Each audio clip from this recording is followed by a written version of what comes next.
All right, Tony Gosling, thank you very much. Sorry for the little mix-up there. We're live with you right now. So you tell me, if you were Edward Snowden, what would your next move be? Well, I mean, he's obviously got his options rather limited, but of course the real impact of what he's done here is only now starting to be realised. It's not only is he exposing criminality at GCHQ, the signals intelligence part of the British intelligence services, also the National Security Agency, but he's also showing that much of that intelligence contains information which may bring criminal prosecutions, for example, of war crimes. Criminal prosecutions against, for example, bankers, people who've been doing money laundering, such as Lord Green, who was in charge of HSBC. There's a vast amount of information in there. I mean, one thing I can tell you, though, is he won't be coming to London. He doesn't want to end up in the Tower of London like Julian Assange figuratively is at the moment. In Britain here, I'm afraid we have a very, very poor record. Although the government and many of our media outlets talk about protecting whistleblowers, the fact of the matter is if you blow the whistle on anything really big and important here in Britain, in fact even some trivial things, you will be bullied, you will be taken out of your job, and there's a real total hypocrisy. And one of the reasons for this is that the way that our entire network of government, I mean, this is taxpayers' money that's paying for all this intelligence service stuff. Sir Malcolm Rifkin, for example, who chairs the Intelligence and Security Committee that's supposed to oversee all this secret stuff, he's actually also employed by a financial services firm that works for defence contractors. So you can see what's happened here is we are losing any kind of proper democratic oversight of these intelligence services, and that's one of the things that Edward has started to really expose. If I were him, I would actually be thinking about maybe not going to South America, as others have done, but looking at Iceland.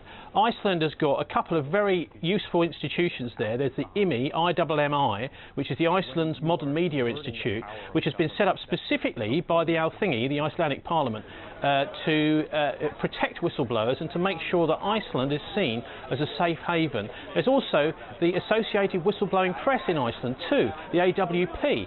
These are really great institutions which are starting to emerge now in Europe as a resistance to the intelligence, really I suppose the military-industrial complex and the financial cults in the European world taking over so much of our public life. So I mean, really is essentially leaving our democracies in tatters.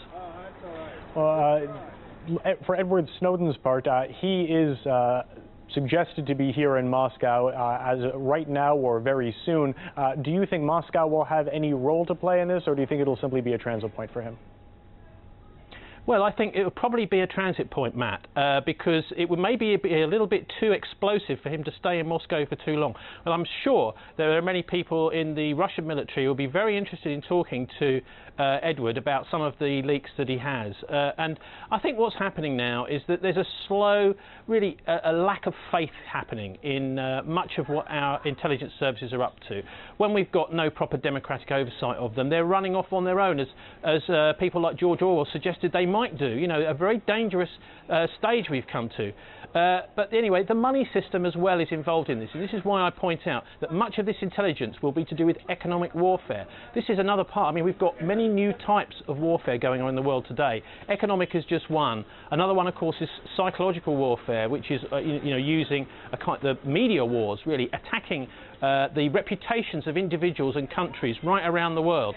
So those are the sorts of information that's contained in these PRISM leaks that we're now starting to see. And those that have been guilty of crimes over the last 10 years, particularly since 9/11 and the war on terror started, the very serious crimes that have been going on in Afghanistan, in Iraq, in places like Yemen, where people have been being killed, Pakistan particularly, another one where many people, innocent people, have been murdered through the use of drones and these Hellfire missiles, completely illegally, by the way, mainly three countries, Israel, United States and Britain. And I'm really, as a British person, I'm absolutely ashamed to be involved in this new escalation of the arms race. But this is what people don't necessarily understand, is there will be information that Edward Snowden has that can actually bring some of these people to trial eventually. And that's why the West is so afraid. If Britain was really serious about any kind of real justice, we would be able to say, invite him to London and say, yes, you can tell all your secrets or your stories to people here in Britain and you'll be safe here.